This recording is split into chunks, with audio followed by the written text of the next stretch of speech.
What the hell was that? Did I just see a skeleton? Hey, did you see something? I saw something. All right, I'm ready for more Vox Machina. I know y'all are because y'all been telling me in my comment section, hitting that damn like button. I likes that. So I appreciate all that, all the love you guys been showing. We finally getting on to this episode 4. A lot happened in episode 4. I feel like some stuff that's going to play out throughout these next few episodes because I'm starting with episode 4. I know they've been releasing them in sets of 3. So it'll be 4, 5, 6. But yeah, so I expect to get a lot more development, especially on Percy's character. But real quick, all the things that they gave us in last episode raised a lot of questions for me, especially with these vampires. And now I kind of feel like I jumped the gun a little bit with Percy, pun intended. And you guys, from a couple comments I already saw, you guys kind of confirmed that for me. First off, this was from, both of these were from episode 3 comment section. Sorry, I'm not looking at them, so I'm kind of spitballing exactly what you said. Nick H, you said, think about it. If they used weapons, they would be less suspicious. Great point. That was a complete duh moment for me as soon as I read your comment, because I haven't watched like a vampire related show in a long time, probably since Vampire Diaries. And I don't know how legit into the lore that is, but knowing that vampires kind of hide their identities, that your comment brought that to light. So that makes perfect sense. And even adding on to that, your comment made me think a little bit more about the fact that I jumping the gun again, I assumed, just because I saw Silas's abilities, that all these people in Whitewood, I believe the town was called, were vampires by association. But he's really the only one that we saw use vampire abilities in that first or third episode. So maybe, and then we saw Delilah using magic. So and Desmond, he took damage from the gun that Percy shot him with. So the same gun that Silas got shot with and healed right away. So maybe Desmond is just someone who's under Silas's control, a human being fed on for energy, whatever the case may be. Delilah may be, I don't know exactly what I would call her, but a magic user. And then it could just be really that they just got a bunch of different types of characters in their town that he just has power over, like maybe druids, barbarians, stuff like that. Just me spitballing, could be completely off, but we'll see. Probably get some more. I don't know if we'll see Whitewood in this episode, but we'll get a little bit more. But and then there was another comment from episode 3, and then I'm gonna read some comments from episode 2. Dill's Dawn or Dill's Fawn, I think it was. You let me know that you can only be turned into a vampire if the bite kills you. So if you get bit, you don't die, then you don't turn into a vampire in this D&D universe. So that clears that up for me. Makes sense. So Vax won't be a vampire. It doesn't seem like, based on your description. And then you also said something about the charm that he laid on him, or the mind manipulation. Apparently when after they're manipulated, and then if they take damage from that same vampire or one of its allies, the charm wears off. So he should be in the clear completely, unless it happens to him again. But that raises a question for Uriel. I asked, when he came out and had them all arrested at the end of the episode, I asked, is he still under the control of Silas? I take it he is, since he didn't take in. I don't think he took damage from, no, he didn't, from Silas or any of his crew, because he was inside the building while this whole fight was going down. So, yeah, so he's still under control, I think, and they're going to have to deal with him. I don't know exactly what their fate's going to be in this episode. If they'll get locked up for a short period of time, I don't know. But yeah, those are the two comments I mainly wanted to address from episode 3, just because they cleared some things up and it'll help me going forward to not jump the gun and keep me on track a little bit. So I appreciate those. So we're going to get into these comments from episode 2. I know there's a lot of them, so we'll read about, I don't know, 10 of them maybe. We'll see how many we get through, because I love it. You guys give me so much detail, and they're pretty long comments, so I love it. So let's get into it. First, we got Bamarag. You said, glad you're enjoying the series. Critical Role started in 2015. The game they played was over 343 hours. I've been a critter for a while. They now are on their 3rd campaign. Okay. Campaign is a whole adventure from the first time a group meets to the end of the story. Got it. So I wonder if does this first season just cover the first act, the Briarwood act? I take it the other seasons, future seasons, will cover the rest of the campaign, because I take it, since it's so many hours, that the story goes on for much more than just the Briarwood act. That's not the whole campaign. When you guys first explained it to me, I thought it was like maybe seasons. I pictured campaigns as like seasons, and then throughout that season was acts. So I take it that this first campaign, I'm gonna have to wait and see how that plays out, because this is only 12 episodes.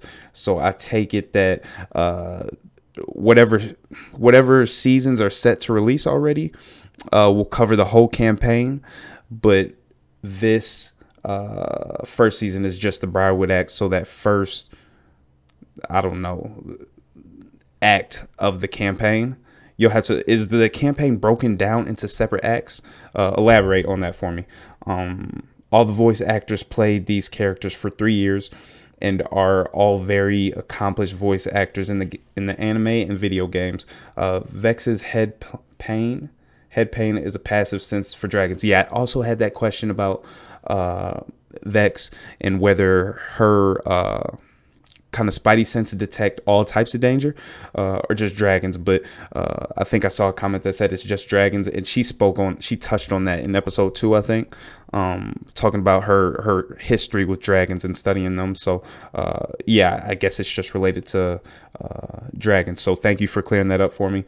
JJE Memes, you said, Critical Role is essentially a production company. They're literally an actual company. It's on paper and is owned by the players. Got it. And that's like the best game. A game. No wonder why it's going on for so long. A game ran by the players. The imagination of all these players. I can't imagine. Like you guys have recommended I go watch some of the actual games being played out. And that is something I'll be interested in doing probably after this season, to fill in time between this season and season 2. So let's continue with the comment. You said, but they started out as some friends in the same industry who wanted to play a one single session of the game for one of the cast members' birthdays. That's when Matt Mercer comes into play. I'm pretty sure back in 2011, this all started in someone's dining room. That's crazy. That's wild. I'm kind of happy for y'all, because, again, I don't know when D&D, since before I was born, I'm sure, started. But the fact that a company like these players who just got together and wanted to do it for a birthday party got this big, and now they have their own Amazon show. I'm sure that's a big deal. And imagine the stories and campaigns to come out of this, just because the light that it's bringing to D&D in general. So that's pretty cool for you guys. Birthday back in, but they're playing D&D, which is a game made and published by Wizards of the Coast. The game will look very different depending on the type of people playing. Okay, some game masters will do a sci-fi themed campaign about defeating a galactic entity hell-bent on destroying the universe. Some will have games about great heroes traversing fantasy worlds and blazing a trail to glory as they do. and the players, under the guidance of the DM, will make decisions and investigate things and fight monsters, and they get to make their own characters almost completely from scratch. Okay, so the dungeon master, I've seen that in my comments, and I think I read some last video in the intro. I'm wondering, is to me, obviously the dungeon master is kind of like the guy who scripts the whole story, if I'm reading into that correctly, and creates the world and then passes it along to the player. Essentially, he's the master of the world and also like the narrator of the story, if that makes sense. But I'm wondering if he also has the ability to have a player in the game as well, if that makes sense. Like, so Matt Mercher, as the narrator of this Critical Role game or campaign, is he able to play one of the characters in the world as well as being Dungeon Master? I assume that's a lot of responsibility, maybe too much for him to take on, but I don't know. And again, this all it's crazy to me because all this, it seems like all of it's like improv. And I know you said you can split it into different sessions, but is there like breaks during the game? Because if they sit down for 3, 4, 5 hours and come up and improv all this stuff right on the spot, that's crazy to think about for me. So the DM will make decisions and investigate things and fight monsters, and and they get to make their own characters almost completely from scratch. Ooh, okay. They give them backstories and wants and desires and traumas, and sometimes, like the Critical Role, it can lead to some genuinely emotional and taxing moments. It's kind of like theater mixed with improv. Okay, got it. Perfect. You're covering everything. It's different. It's different every single time. No two games of D&D will ever be played or run the exact same way, and they can last for literal years. And you can leave and come back whenever you want. There's a rule book and some basic rules that are good to follow for everyone to enjoy themselves. Do as the other guys suggested and watch some D&D related content. I think you'll enjoy it. I absolutely will. And I think you guys dropped some links for me to see those too. So I'll be watching some of those after we get through this series. In the fact, I think you said you can come and go as you please. It's your world. I guess this would be approved by the Dungeon Master. Can you add in players into a campaign as you wish, or do you just stick with the same core? Does it ever get to a point where the group gets too big, if that makes sense? With worlds built this vast, I take it the amount of players you could add is unlimited, but it would get extremely difficult. So give me some insight into, like, I know Critical Role is a big group in this now. What's like the biggest group out there, not like in terms of popularity, but number wise of D&D players in one group? Thank you for that, JJE. Who we got next? We got the Hiking Viking. To elaborate a bit, D&D is like a game engine. It is the rule set that the publisher releases, including all the classes, spells, abilities, monsters, and how various rules interact with each other. Okay, got it. That makes a lot of sense. They also release their own storylines in the form of modules, which are prepackaged. So for people... Okay, prepackaged settings for players to use. Okay, so would that take the place of a DM, a dungeon master, or would you still have someone assume that responsibility and just go by the guidelines of that prepackaged setting or storyline? Maybe players are content to play the modules as written, but many players want to create their own stories and settings. These settings are called homebrews. Okay, so the improv, everything that you would place under improv would be termed as homebrews in D&D world. Okay, or terminology. And in the video game analogy are like heavily modded versions of base game. There's an entire marketplace for people who publish material that is compatible with the base game, but expands on it in unique ways. But that's a bit of a tangent. And Viking, if you watch some of my other videos, and even in these first three Vox Machina videos, you know I love my tangents. I go on them all the time, so that's right up my alley.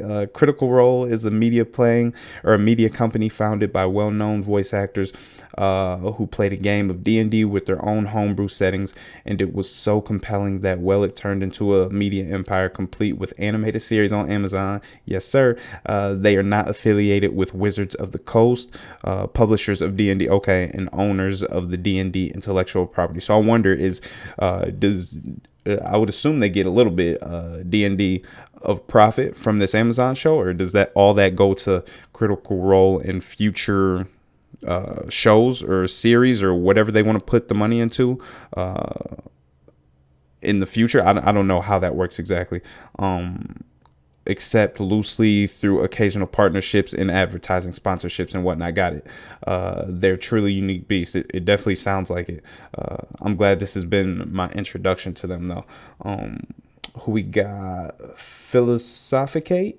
You said D&D can definitely be a time sink, but if you have the right group of friends and a good story, the time goes by fast. It goes by that old adage, time flies when you're having fun. And I get lost in video games by myself, so I can only imagine. And getting online, playing Call of Duty, stuff like that, I get lost in that for hours. I can only imagine something like this with story and character development, like I've told you guys that I like so much. Getting lost in it would be pretty easy. I play between 3 and 4 game with my friends that all last around 3 hours, and it's never enough. That's awesome. How many? Let me know how many you have in your group. But that's awesome. Keep that up. Who we got next? Damian May. In terms of heritage, Scanlan and Pike are gnomes. Okay. Keyleth, Vax, and Vex are half elves. And Keyleth is a druid too, right? Got that. And Pike or Scanlan is a bard, correct? Correct me if I'm wrong. I'm trying to get down all these classes through you guys' comments, and you've been really helpful with that. So Percy is a human, and Grog is a half giant / Goliath and barbarian. So thank you for clearing that up. I think that's the first time I heard half giant, though. And then Percy, I slept on Percy. I told you I'm gonna jump in between favorite characters, but I definitely slept on him, especially with this backstory we're getting from him. I love it, so I'm looking forward to seeing more from him. Kerway, nice avatar or picture, by the way. That's a little pun. Avatar as your avatar. I like it. If you meant to do that, props. But you said to explain the general concept of D&D without going into too much detail a little bit. There's a whole set of rules that determine what abilities the different classes of characters can have. Druids can turn into animals. Fighters and barbarian can attack more often. How combat works overall. What kind of spells exist and what exactly those can do. Who can learn them, what numbers you can add when you roll the dice. That's something I need more info on, exactly what the dice rolls do in the concept of the game to make a check. Like, I don't know what a check is, but I'm sure you guys will let me know. For something, there's also a whole book, okay, with different monsters and what they can do, etc. That is the overall rule set, but in D&D it also is common that you just improv. Okay, so you're kind of expanding on JJ's comment. See, I love it. Y'all in the comment section and DP in my comment section, working together, teamwork. I like it. Who we got? The story in the case of Critical Role is then just what the DM Dungeon Master, who is Matt Mercer, for Critical Role comes up with. Okay, he basically invents everything, got it, in the world, and then presents that to the players, who each have their individual characters, and they then decide what to do, and the DM again improvises how NPCs in the world react. So yeah, you're expanding on that. I wonder, you said a lot of this Critical Role campaign is heavily improvised. I wonder if obviously they took like the basic skill sets and classes, but I wonder if everything else was improvised just for their specific game. I'll probably have to go back and watch some of their actual live streams to get more info. I know I'm asking a lot of questions of you guys. World then presents to the players. The DM again improvises how NPCs in the world react to and what happened because of it. Okay. Yeah, like I said, improv and all this on the spot seems like a lot. So there has to be some. I know you guys said they do this in sessions, 3-4 hours at a time sometimes. So I take it those breaks, other than having other lives, are used to improvise and add what exactly the fallout from actions throughout that session took place, if that makes sense. One of those stories for a group of characters is what is referred to as a campaign. Okay. So yeah, one of those stories. Got it. And for Critical Role did last several hundred hours. Things like pre-made stories also exist to make it easier for especially new people to play at home, but in general you can pretty much make up the whole story based on the overall rules. Got it. And then what you said, someone made some neat videos for episode 3, 4, and 5 so far. So I take it matching up like the live stream with the episodes. The first 2 episodes weren't played live on stream. Yep, some other, and did you drop a link for me? No, you gave a name. The videos are called Origins of Scenes from the Legend of Vox Machina episode. So I would definitely look those up and add them to the list for after we're done with the season. Damian May, you got at me again. You said, in terms of calling, profession, Pike is a cleric, priest, Scanlan, bard, magic user through music. Okay, I wonder if there's other, I'm sure there's other magic users, but through different types of objects, if that makes sense. Maybe, I don't know if Delilah could be considered a bard, since she uses like magic through her, or it seems like she uses magic through her stones.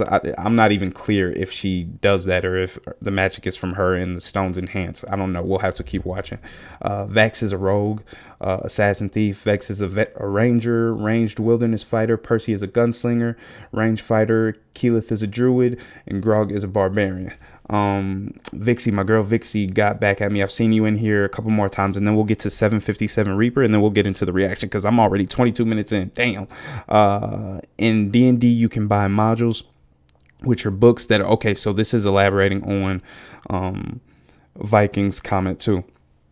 Set adventures for you, the DM, to run for your players, or you can make up your own worlds and stories. As a player, all you need is the player's handbook, okay, and a set of dice consisting of a D4, D6, D8, D10, D12, D20. I have no clue what that means. I just recently got into board games. This is all new to me. And a percentile die. As a new player, you can expect most groups to have enough to share. As the dungeon master, you would want the DM's guide, the player's handbook, and the monster manual. I take it the monster manual is just like a manual on the monsters, obviously, of like the different monsters in the world, or that are possible in the world. I wonder if you have to use all of them, or if you can just introduce the ones that you want in your set story. And of course, the same set of dice as mentioned earlier. Basically, all the rules you need to know to play the game are in the player's handbook, but the dungeon master's guide will help you understand how to run the game, while also giving you a bunch of sample items, monsters, etc. to fill your game with. And the MM gives you a much larger list of more interesting monsters. Oh, the monsters manual to throw at your players. Got it. Thank you, Vixie. I appreciate you as always. And then my boy 757 Reaper will end off on this one and then get into the episode. Pike, as a war cleric, can make an ally more accurate. Okay, so that's what we saw with Vex's arrow, and I think she did it to Grog's axe too.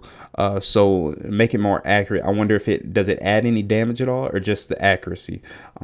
Cleric can be a support style or offensive, depending on the player. The show definitely is taking some liberties, altering things for some reasons. Straight up, Percy Percy is my dog out of the team. Like I said, I'm gonna bounce between characters, and Percy's already stealing that spot because I love the character development. I was like, this old human, I ain't gonna like him. Well, I would like him, but he wouldn't be my favorite. You know, I was on Keyleth's bandwagon early. She's still cool, but I'm liking Percy based on that last episode. And since this is all around based on the Briarwood Act, what we getting into? Yeah, Percy, that dude. Okay, so that's enough of me talking. Let's get into this damn episode. We got episode. How y'all like that 30-minute intro? We got episode 4. What's the name of this one? Shadows at the Gate. Let's get into it. You've ruined our thing, assaulted political allies, and risked the security of the realm. All right, so right at the end of last Throw them episode. in irons.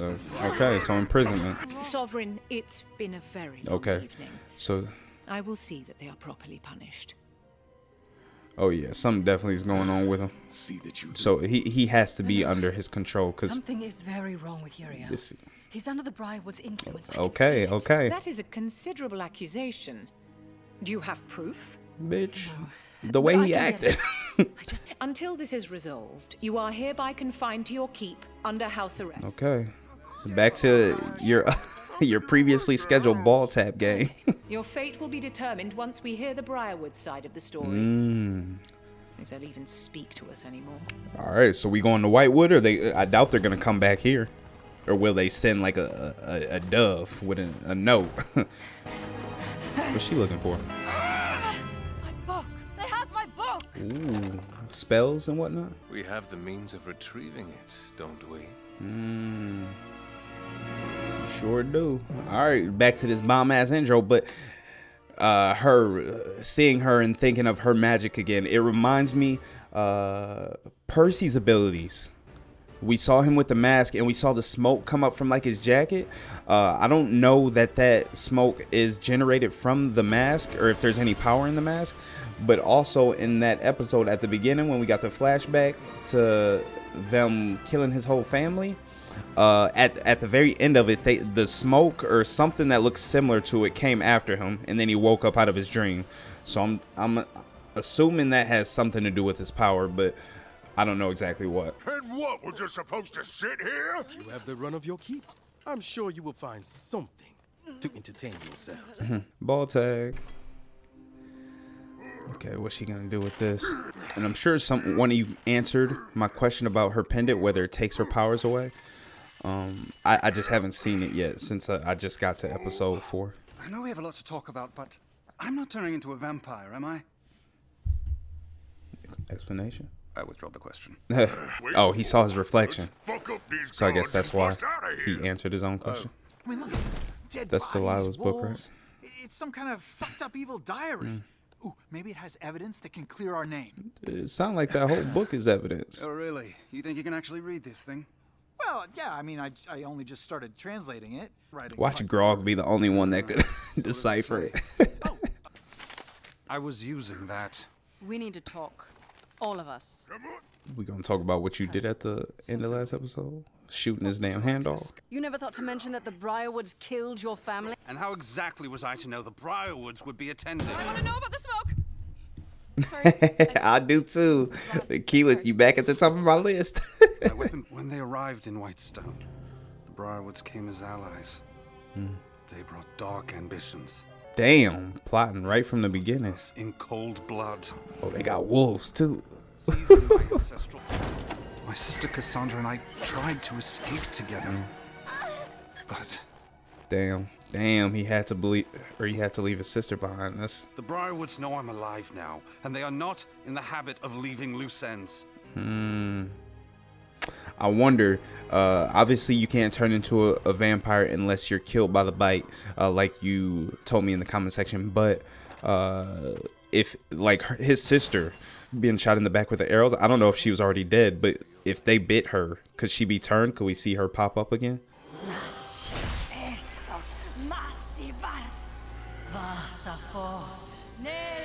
Subtitles? Subtitles, please.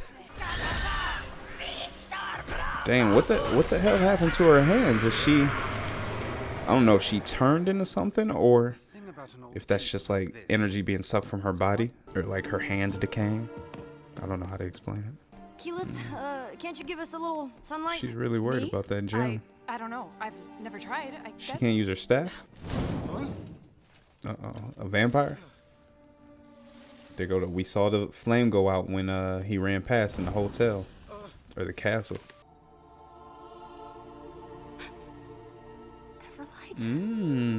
So this is like a realm that she goes to just to... I don't know if she can communicate with the Everlight, but interact with it. Like a dream state, like kind of like the Avatar state, just to compare it to something. Why they got Grog creeping up like that? We know it's him. Sorry, Pikey. You always talking Or is that a setup? We gonna get another scene where we think it's Grog and it's really somebody else? God, I wish we had some grub.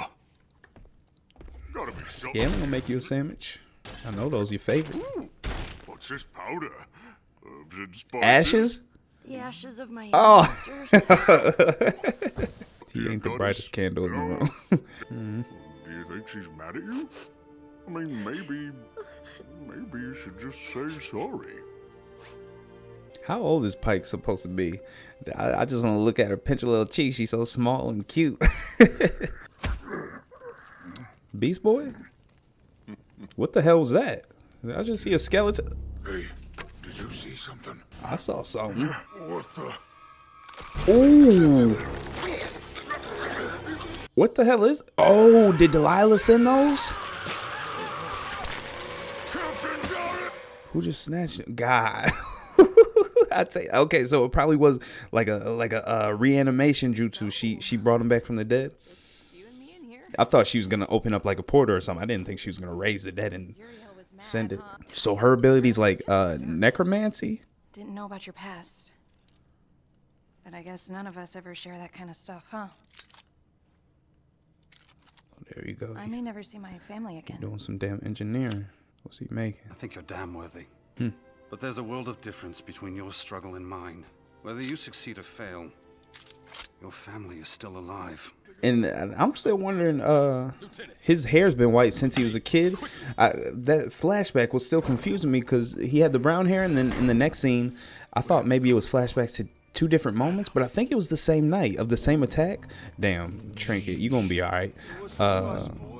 In the same night, so I'm wondering... I thought maybe stress could cause that, but at the same time, that fast, I don't think it happens like that. Everybody up! Creepy shit! Incoming! Damn, the keep is being taken over by the dead. Don't look at me. Oh, put the book away. 5 of my men are dead. You didn't kill them. Oh shit! Oh my god. I wonder. It looks like Delilah is controlling them from the glow. Oh my god! And is it turning them, killing them, and then turning them into more like puppets for Delilah?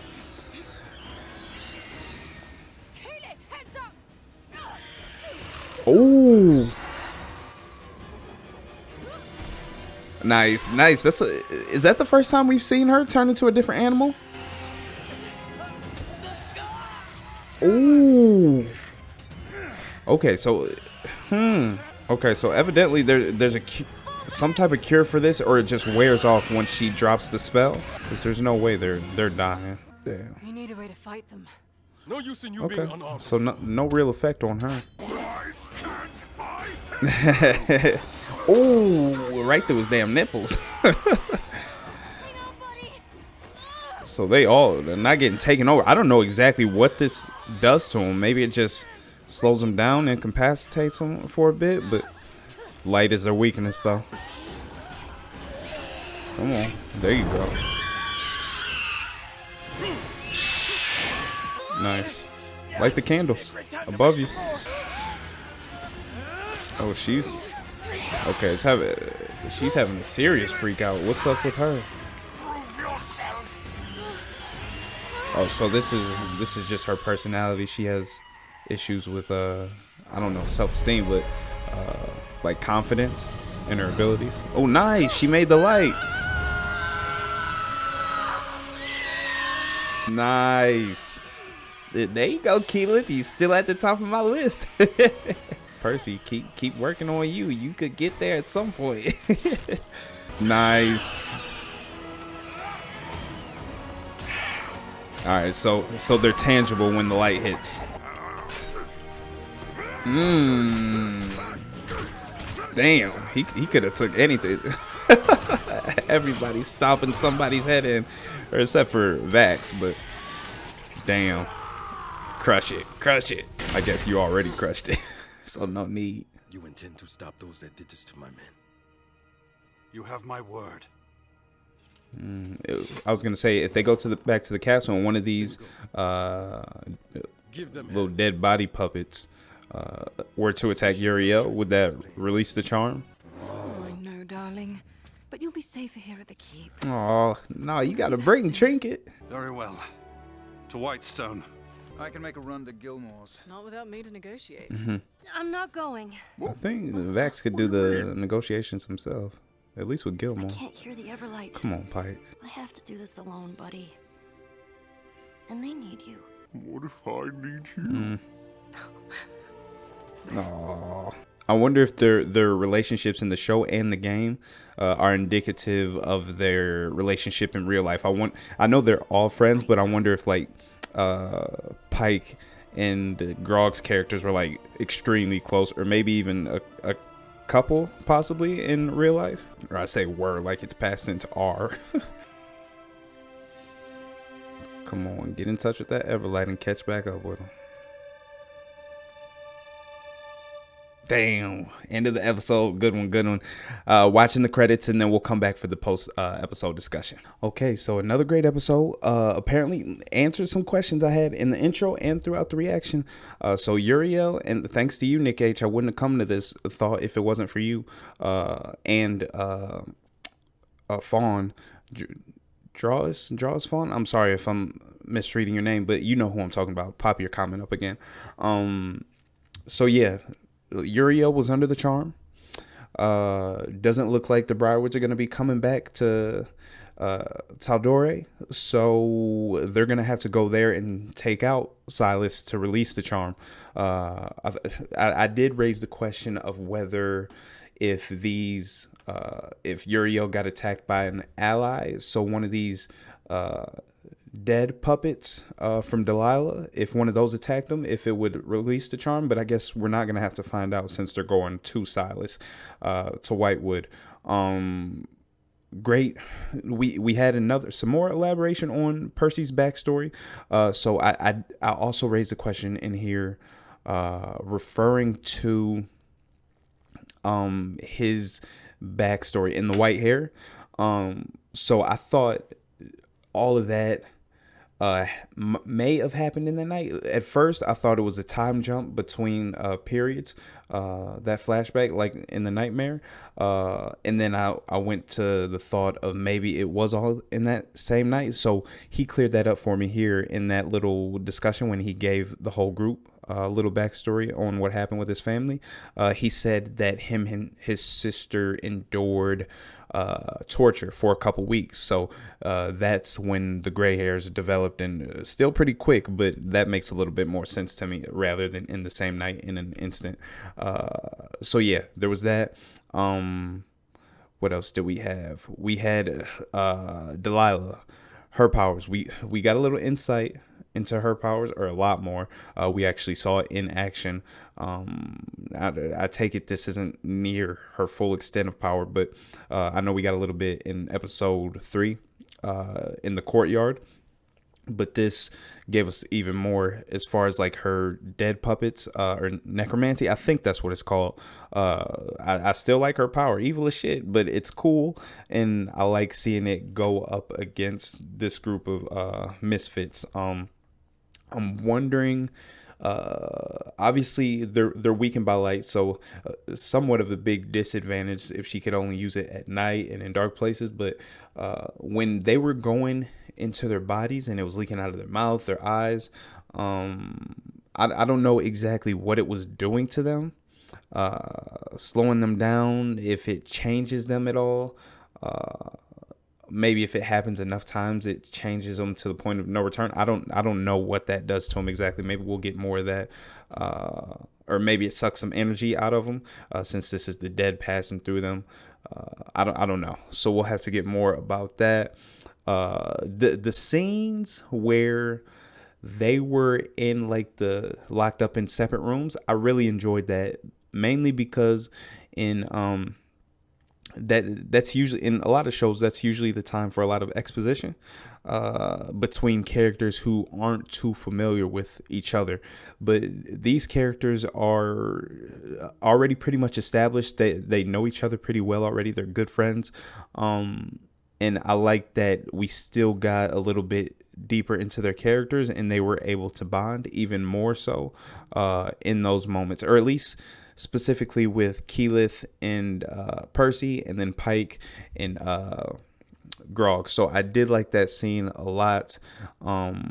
We got Pike going with her issues, or going through her issues with the Everlight and being separated. I'm not sure if it's solely based on her connection through the gym to the Everlight, or if it also has something to do, kind of like a placebo effect, where she doesn't think she can still connect. That was like her tether, and she kind of relied on that too much. I wonder if it'll come to a point where she'll be able to collect or draw power from the Everlight without using that gem, or maybe she doesn't even have to. She just thinks she does at this time. I don't know.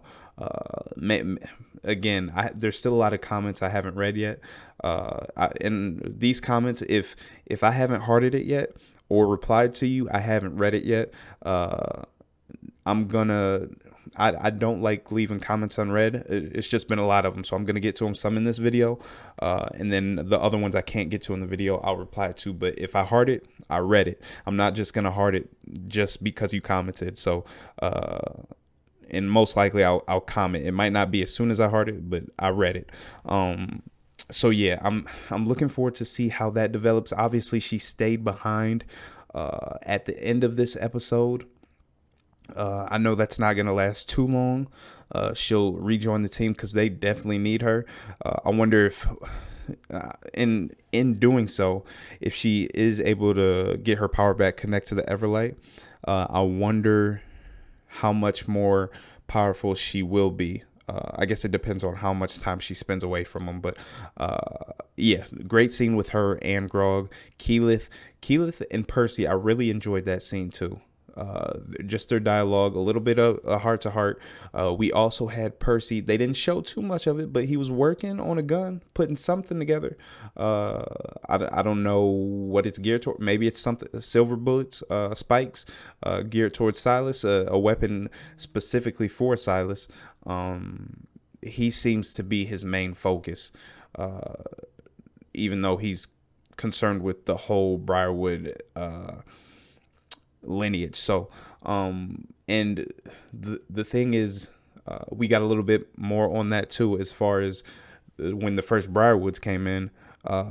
They were allies initially to his family, so they kind of just completely overtook everything, which you kind of saw from the last episode, but it was nice to see that actually told in shown in flashback form.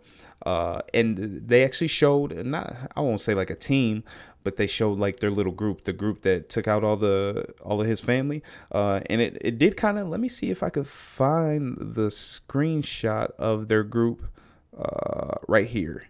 A little bit more. I want to see if I could find the screenshot so I can, where's it at? Let's play. Here we go. Hold on one second. Here we go. So it did resemble our team, our Vox team, slightly. We got like, he looks like an assassin thief. I know you guys aren't seeing this, but I'm looking at the little image when they're standing up on, or they're sitting on the throne, and they got their team around them. They got this guy who looks a little bit like Grog, like a barbarian. We got her. I don't know what she would be. We got one that looks like Vax, kind of like an assassin thief. And then I guess one, I don't know what he would be. So similar, but I don't know that they could all be different creatures. And then they got a little animal, a wolf. Ooh, so are werewolves a thing? Okay. Nice. So even raises more questions. I also asked when they showed the scene of Percy's sister getting shot in the back. I don't know if those arrows were a kill shot. Percy was running away. They kind of lost hand or lost grip of each other, and he kept running. So I guess he assumed she was dead. I don't know that she was dead. So maybe if she was still alive, they could have turned her, and we'll see her once they show up into Whitewood. That could be something good or bad, but good for us as viewers as far as entertaining. And then we had something else. We got our first scene with Keyleth turn into an animal, which was cool. The little jackrabbit and carrying the book.